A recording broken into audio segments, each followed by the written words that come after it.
Devon, in my right hand, you can watch a normal film, a film that you'll forget after 10 minutes. In my left hand, you can watch a film that you can watch forever and ever, thinking about how good it could possibly be. I'm going to put this hand away because you want this film. You want to watch The Matrix. I am the one. Hello, everyone. Welcome to Devus Scottus. Today, we have watched The Matrix. For myself, it was my fourth time watching it. For Devon, it was his first time watching it. And I have, this hasn't been one of these things that I've been like, Devon, you need to watch The Matrix, you need to watch The Matrix. But I have always thought, like, oh, if Devon watched this, I wonder what he'd think of the series. So we've watched the first Matrix film. Devon, just starting, what did you think of The Matrix?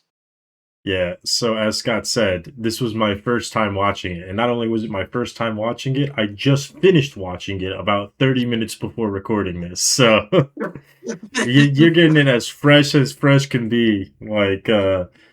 I liked it. I did enjoy it quite a bit. And I say I took a lot of notes because I wanted to have things to talk about. But it was a good movie. I'm glad I watched it, and I need to watch the other ones now too. Ooh, that was going to be one of my questions. Is Yeah, one, if you liked it. Two, is it like I need to learn more about this world and all that? I'm gonna say. Um, So I have a list here. I can go down my notes if you'd like, or yeah, I yeah. could. Yeah. Let's hear the list. So Yeah. starting off, now this is something that's a little bit of a negative, but it's not because of the Matrix itself. I fully believe it is a streaming service thing. There was very weird audio balancing in this movie for the streaming versions. Like Ooh, I had to turn it up every time they were talking and then hurry and turn it down anytime action or music was playing. Like, yeah. because for That's some reason, and I looked it up, it is absolutely a streaming service thing because apparently I am not the only person that had this issue because I had to look it up. I was like, there has to be something with this. There has to be some reason this is happening.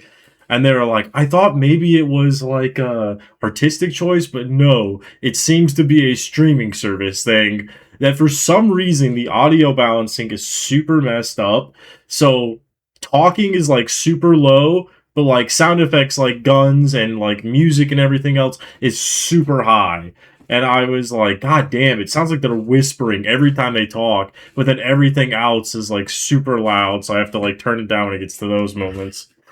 But yeah. that's the only complaint I really have about the movie. Because I'm not gonna complain about things where I look at it and I go, okay, that looks a little cheesy. It was the late '90s. I'm not gonna get on a movie for that. Yeah. Like there was a scene at the beginning where Trinity is running across the rooftops, and I looked at the like skyline behind her, and I'm like, that's just a wall that they painted that way. I could see because you could see the camera angles move, and the buildings do Yeah. not. They just kind of like are still exactly where they are, and it's like, oh, it is absolutely a wall, isn't it?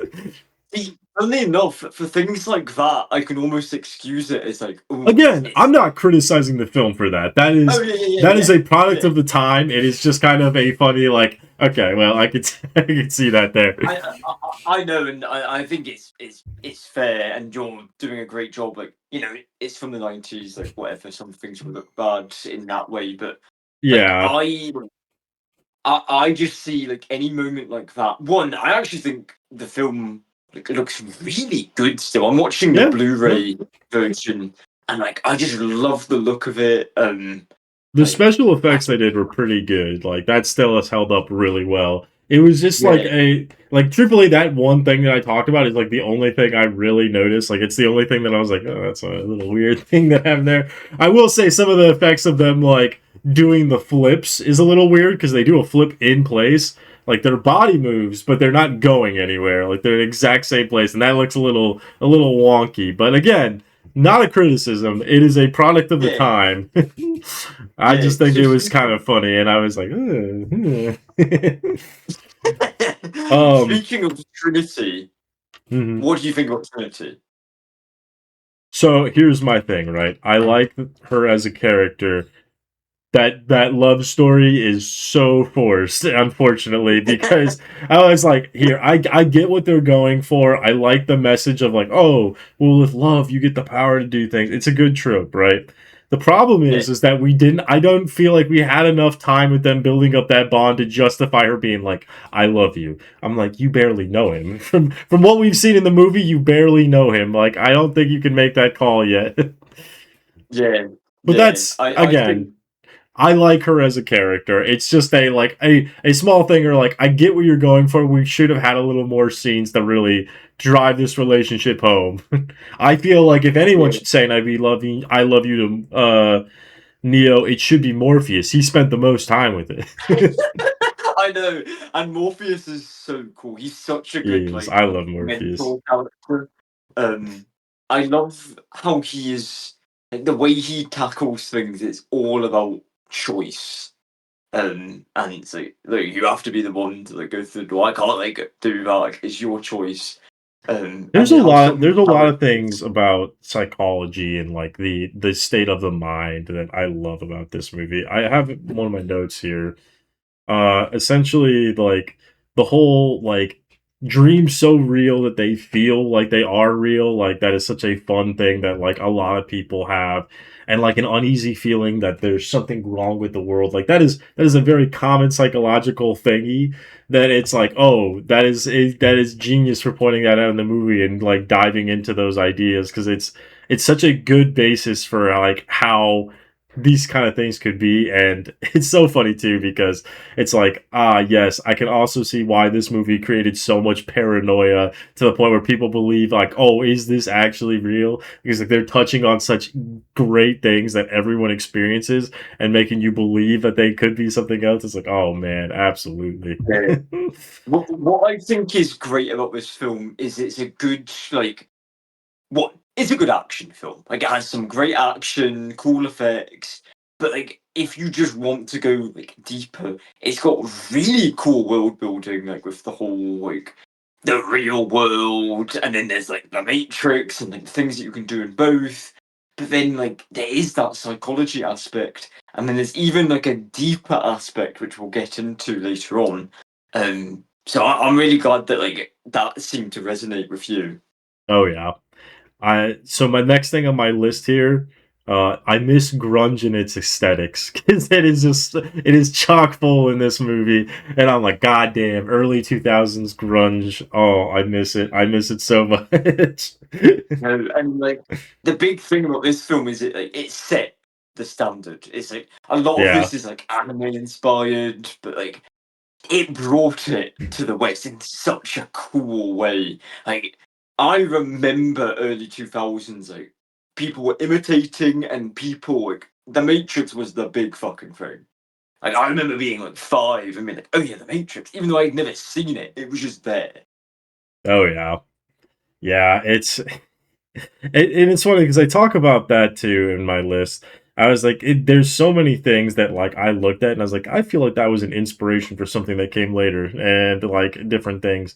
One off the bat is just like the general vibes. I definitely feel like influenced like at least the video game Vampire the Masquerade in the beginning because they have similar songs that are playing, similar aesthetics and everything else. I also feel like it was an inspiration for certain things like Fallout 3 and Mass Effect as well. Like there is things that I can look at and be like, I wonder if that inspired the creators of those video games in that way and this and that because there's just so many things that just make sense when I'm looking at it. Uh, yeah, so that's another thing on my list. I also bring up the green tints at the beginning because I like the green tints over the movie. I think that's fun. Ironically, Fallout 3 is infamously like covered in a green tint everywhere. So that is another thing where I'm like, yes, another connecting thread. I feel like whoever made Fallout 3, the lead designers behind it, big fan of the Matrix. um yeah, what else did I have on here? I noticed immediately that Agent Smith is actually one of the Lord of the Rings elves, Elrond, and I was like, "Oh, Yeah. that's the guy." I never made that connection before, and that was fun. Um, I also said it was funny to watch this movie now, considering how prevalent AI is in our culture. It's a really funny thing to be like, ah, yes, things used to be good, but then AI took over. Yeah. And then there's one line in particular that I always thought was so funny. They're like, ah, yes, we made the Matrix based on the peak of your civilization. It was like, ah, yes, the late 90s, the peak of civilization. It was all downhill from there. Yeah, I was going to ask you about It that. is funny because I'm sure there are people that feel that way even now, being like, "Oh, well, now everything's online, everything's too computer focused, everyone's on their phone, there's AI everywhere." And in the '90s, the closest you still had the internet, but it wasn't a big thing. And you had the phones, but phones weren't like they are now. And I could see it. I could see somebody still arguing that still was the peak of civilization. So that was a fun thing too. Um, I liked I put down a note here basically being like, ah, yes, I like all the dream psychology and everything else in the kung fu scene where it's like, know that you can do it, don't think or believe that you can do it. And honestly, that's how it works in my dreams. If I believe I can do something in my dreams, I can do it. Like, and I've had dreams where I can manipulate the outcomes and everything else. I've given myself super strength, the ability to fly, everything in my dreams. I know how to control my dreams pretty well. So a lot of this is like, this is all working on dream logic, and I love that. Whenever he's inside the Matrix, to be clear. Uh, this is just a really random note, but in one scene there's checkerboard floors, and I wrote that I miss checkerboard floors as well. I miss that. I never see them anymore. I think it's fun to see them. But Yeah. yeah, I think we actually went through a majority of my notes here. Like I had a lot of them. I like a lot of the movie. Morpheus rules. I love Neo. The piece of shit guy I immediately realized was going to be a piece of shit because he's like, yeah, I know what you're thinking. This all sucks and you hate it here. Yeah, I hate it here too. It's like, oh, this guy's totally gonna rat them out. And then surely enough, a few scenes later, he's like, all right, I'm gonna sell them all out if you put me back in the Matrix. And Yeah. In fairness, so as I was watching it, because I remember more so the steak scene was like, I know this is a fake steak. I know it shouldn't taste good, but oh, it's so good in here. And then he's talking to like the agents. I thought oh, like that scene's a bit later on, and like the scene with him talking to Neo is like, yeah, it's shit in here, isn't it? Your boy wishing you hadn't. I was like, they're laying it on a bit thick here, but the fact that it's the next scene, I was like, oh yeah, that's fine. Like you're meant to be like, okay, yeah, yeah, and again, and he was also like, I don't know if you noticed this, but in the scene, like Neo like walks up to him and he's like, "Hi," and the guy's like, like he's got porn on the computer. He's like, "Neo." I would say the only criticism I have of the film is just the fact that love, that relationship between Trinity and Neo felt a bit rushed and forced. But everything else, I have no criticism on. It just kind of funny things that I noticed. Yeah, um, I do really like the film. I love that it is like not a, oh, well, the world was always been horrible and all that. It was like, no, this is actually the year like 2200 and something. Like they keep making us think that it's 1999 still. And I think that was a fun explanation of like that little piece. I like the world building of that. And it's also yeah, funny because so I actually have some knowledge of the Matrix outside of the movie. I have seen pieces of the PS2 video game, which is really funny because I remember a scene with a guy playing, and it's just Morpheus in the chair looking at Neo during the helicopter scene, and he's just sitting in the chair, and all his character will say when Morpheus is trapped in that chair is Neo, help me. Neo, help me! And he's just in that chair, and it's just like, Morpheus, get up! And he's just like, Neo, help me! And he just sits there the entire time, even after everyone's dead, and I remember that being really funny. So as soon as I saw the helicopter scene start, I immediately had that playing in my head again of, Neo, help me! But other than that, I also have the knowledge of the Matrix MMO, which was a really cool thing. And apparently, when everybody, like when the MMO was coming to an end, they actually had like a big event going on where like tons of like agents would come after you and try to kill your character. And if you managed to survive all of the agents, your character was instead just crunched down into like a ball and killed. And it's such a fun thing for the end of the Matrix MMO. I was like, oh, what a cool way to have your MMO end. Like, it is a actual apocalypse happening. Like, apparently the skies turned red and everything else. Like, the world was ending. And it's like, oh, that's such a cool way to do that. That's not really relevant to the movie, but I wanted to bring it up because I thought it was a cool thing.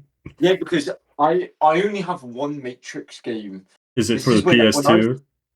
no, it's the GameCube. Oh, okay, Um, okay. so this is actually when you watch the second film, you'll be like, I feel like I'm missing part of the film. It's because that part of the film it was made into a game. So you might want to like look into the cutscenes of that because I hadn't actually finished that game until I don't know 2023 or four something like that. I'd seen the Matrix trilogy um, twice at that point, and I was like, oh, that second film makes a lot more sense now. Like feels like I'm just missing something. Um, so one thing, not to talk about like the future of the Matrix too much, is there's obviously a second, third, and fourth film, but there's also the Animatrix, which is a really cool collection of short films that they did. And two of those, it's basically like a part one, part two situation. But that is relevant to like the second film. I would just recommend watching the Animatrix as a whole because you just get some like fun stories. Like there's one about a guy who manages to break free from the Matrix because he runs so fast that the system can't keep up with him. And that's like a really cool story. Um, so I would recommend watching that. I mean, if you can watch it really at any point, but like I think it's a good like in between, like get into that Matrix fever. Um, Something that I really like about the script of the Matrix is this is like I can't imagine being a writer and trying to plan something like this, but it's one of the scripts where like just as you're starting to have questions about something, they manage to like read your mind and answer it. I'd have to really analyze it. Like I remember when I was rewatching it in like because I watched it when I was like 14, loved it, and then didn't watch it again until I was maybe like 22. And that's when I was like, oh my god, I remember some of these parts, but like not all of it. But it's just like the little questions of Matrix, like, oh, like what happens if like maybe you're born here? Like that's the one I'm thinking about right now. It's like, oh, you don't have like the plugs at all. Like, this things like that. That's like a simple answer, but I really like a script like that. Like I had that same feeling when I watched Inception. It's like, oh, like what happens if this happens? And they just happen to have that answer. Like here you go. It's just a really cool concept script. As I've said, love the action, love the philosophy behind it. And when I was watching it for the second and third time, the Wachowskis are transgender. So um, before they came out and had transitioned, they were writing this, and years later they said, "Yeah, actually, The Matrix is a Wait a story minute. about." Sorry, my Yeah, brain just kind of turned on because I was thinking about things. There was the controversy of the Matrix game, wasn't there? Where that newer one, where essentially, like, wasn't there like a whole thing where it was like the whole pot of the game is kind of ruined because your character believes they're the one, but they're not the one because we know who the one is, or something like that. Wasn't that a recent game that just came out? I feel like I'm remembering something. uh, there was a Matrix game, but it was more like a tech demo. Um, yeah, I don't know about that. I'll have to look into that. Um, but yeah, the whole transgender thing is they've come out now and said like, oh yeah, actually, one way you can look at the Matrix is it is a story about being trans and coming out and embracing your true self. And I remember hearing that and then watching the film, and I was like, oh yeah, I can actually 100% see that. And the thing that I will cite when I'm like, I could see them always having this intention is you have Neo, who the like Matrix name is Thomas Anderson, and the villains of the film keep calling him Mr. Anderson, but he's like, I'm Neo. And like that's them being their true self. But you have like these villains of the world dead naming them. So I think that you could certainly read into it like that if you want. There's so many layers. There isn't just one answer. You can look at it as the dream thing. One little fact they might not notice is in one scene, they show Neo's driving license, and this is a pre World Trade Center incident, but his birth date, or no, it's the expiry date, is the 11th of September. So, 2001, I might add. So there's a lot of people like, what's going on there? And certainly adds to the sort of like mania that is the Matrix. Yeah, I think this film, like anyone that likes the Matrix, like, yeah, this is a great film. My mum doesn't like the Matrix, but she doesn't like the idea that the real world is a bad reality to live in. She, when asked would she remain in the Matrix or would she go to the real world, she said, "I'd rather be in the Matrix," because she just hates this idea of like there being no sunlight or anything like that. But Well, I'd like to and believe that's I'd want to another live. it's another big thing the movie always touches on, right? Like the idea of what is real. Like, because reality in a lot of ways is what you make of it. And they kind of start with that idea. They're like, oh, yeah, well, well, how do you define real? Do you define it as what you can taste, smell, like touch, like feel, and everything else? And then immediately after that, they go, yeah, so welcome to the real world, though. After they do that, all like, they're like, okay, so like, you're kind of like, oh, well, reality's kind of funky, and you could really define reality as you want, but they're like, no, but like, also though, but this is actually the real. They just kind of, which is kind of a funny like back and forth because it's like, it was like on one hand they're like, oh, well, consider reality, but then they're like, but then throw away your considerations because this is actually real. Yeah, yeah. And I'll be curious what you end up thinking about the second and third ones. They might be mentioned on Devus Scottus, but we're not doing like individual films Well, or videos for that. so here's the thing about like the whole Matrix thing of like reality too. Like, would you choose to live in the real world or would you try to break out? Or like, would you choose to live in the real world or the Matrix? Um, at the end of the day, does it really matter? Right? Because it's a question like because maybe it'll matter more once I see 2 and 3. But as it stands, you are still living a full life. You're still doing things that feel meaningful. You're finding meaning in your own existence. It's really just a matter of where you want to live, right? Do you want to live on the outside of this jig machine or do you want to live on the inside? And I guess at the same time, it's like, oh, well, all the stuff in the Matrix is organized and stuff like that. I'm sure it probably is to a certain degree, right? There are definitely like there's control versus freedom. That is the argument I think it's really trying to do. Not whether it's Yeah. like fake or real. It's really do you want to be free despite the consequences or do you want to just live in an order where things might be nice for you? It's So what freedom would you versus pick? security. Well, at the What end of if the day, right? It's freedom versus security. Now, I guess the question is, what is the ideal world if everyone breaks out of the matrix, right? And how much? Because again, I feel like I'm working with less knowledge than most Matrix fans, as people who have probably seen the original trilogy plus the new one or two new ones. I don't know how many there are. Um, it is a question of that because I don't know to what extent the Matrix controls and everything else and does all that.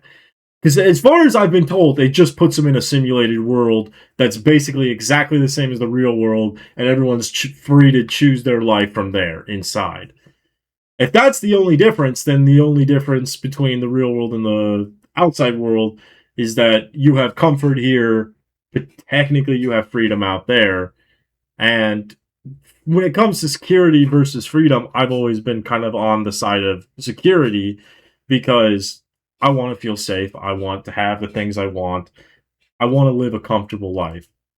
There are some people that would choose to be free, and I respect that, and I don't think that is a poor decision. I just don't think it's the decision I would make. Now, granted, if I learn that the Matrix is like, oh, well, we're going to make you a janitor the next 10 times you come around, your next 10 life cycles, because we think that's funny. Well, then fuck you guys. I'm going to try to break out. It's just to degree. To what degree is this a malicious thing? I right? Like, because that's what I need to know. Yeah, yeah. And I think what I'll be curious to know is as you move forward through these films, is what do you end up thinking about them as films? Because the second and third one are certainly different. I remember at first, when I first watched them, I was like, I don't know if I like these. I think I liked the second and the third, I was like, and I'm still a bit iffy on the third. But by that point, I had played Kingdom Hearts and loved what I call Kingdom Hearts bullshit, where it's like, oh, I love like how weird and wacky this becomes. And certainly the second film is filled with Kingdom Hearts bullshit. Um, I won't say the part I always think about when I'm like, yep, that's Kingdom Hearts bullshit, but you'll know it when you see it. And I think certainly the action is still good. And that is like a good like I just I'm excited. I'm excited. That's all I'll say. I have two more things to bring up.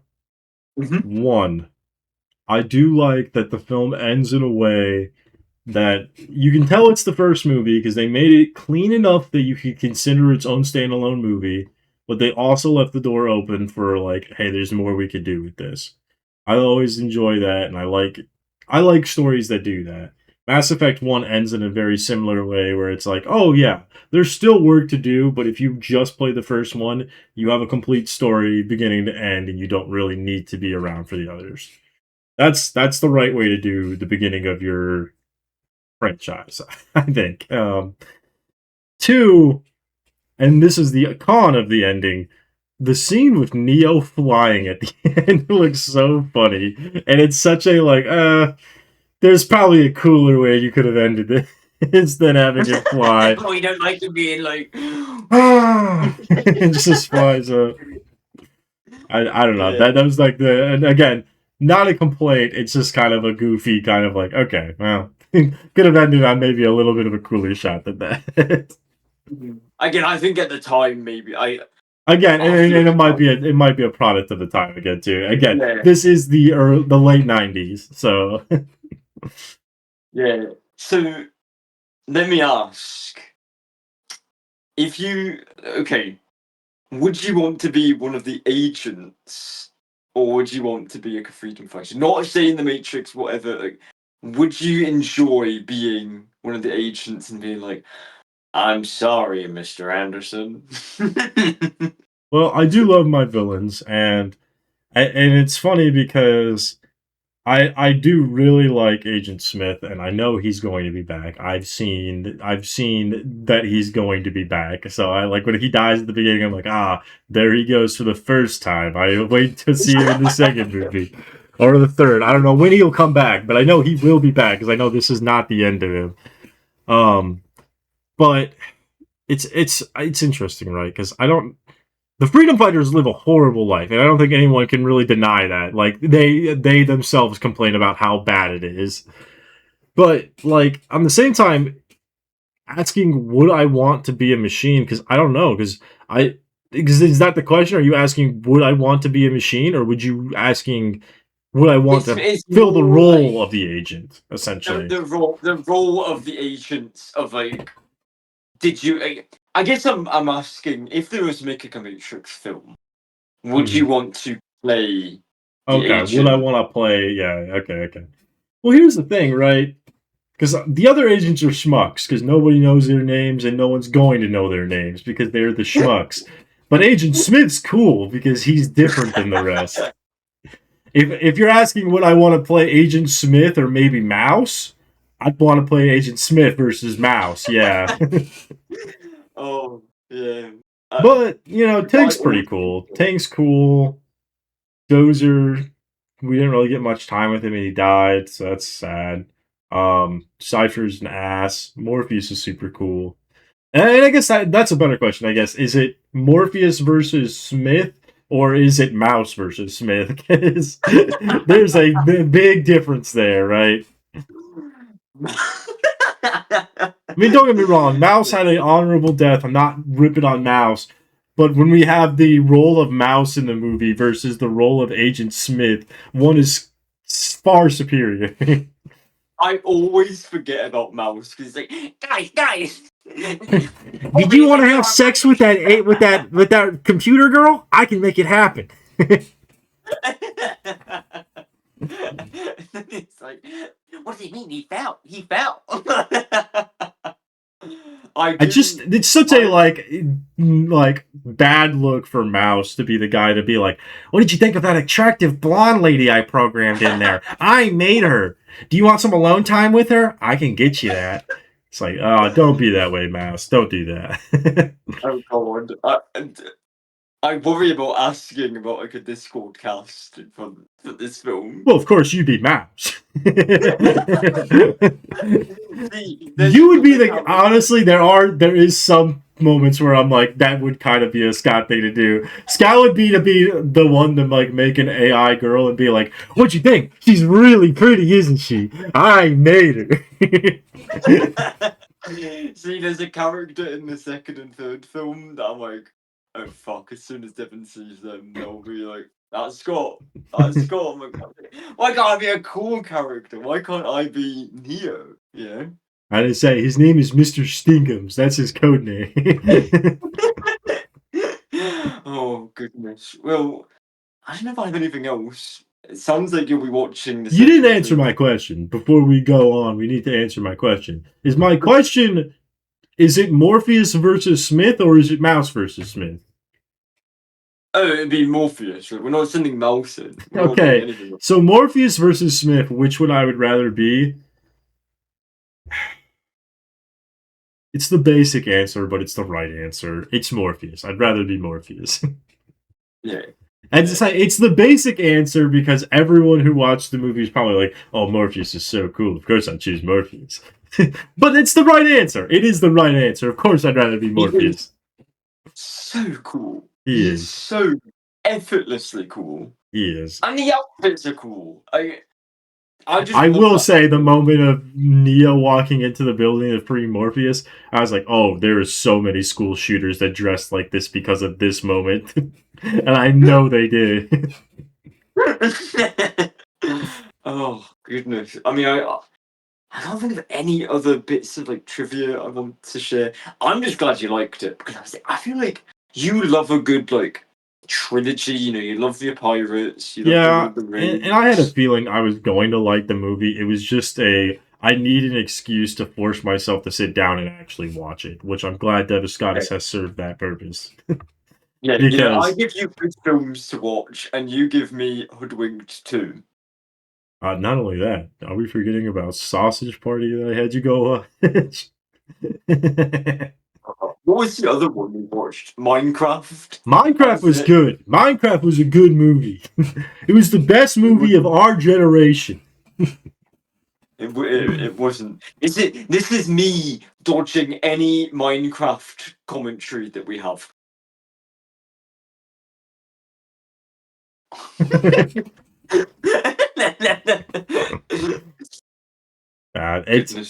It was a really good movie. Honestly, I wish I would have seen it much younger because I feel like it would have had a much stronger effect on me. I think I've become a jaded old man at this point. Whereas a younger me would have watched this movie and been like, I'm gonna make my whole identity. God, I would have loved to have seen 16-year-old Devon show up to school in like a black leather outfit. Like, I put on my Morpheus circle glasses. Scott, this or this. I'll just be holding two out, and you're like, "What was that?" That was Dayquil. I'm glad you chose that one. The Nyquil would have knocked you out. Devon, I don't feel so good. You're going into Wonderland. Follow the White Rabbit. You know, Wait, that's hold the on. real casting. You would be the White Rabbit. Yeah, I don't, where's my white rabbit? Oh, it's not here right now. I've got a brown rabbit. Well, I guess that'll have to do.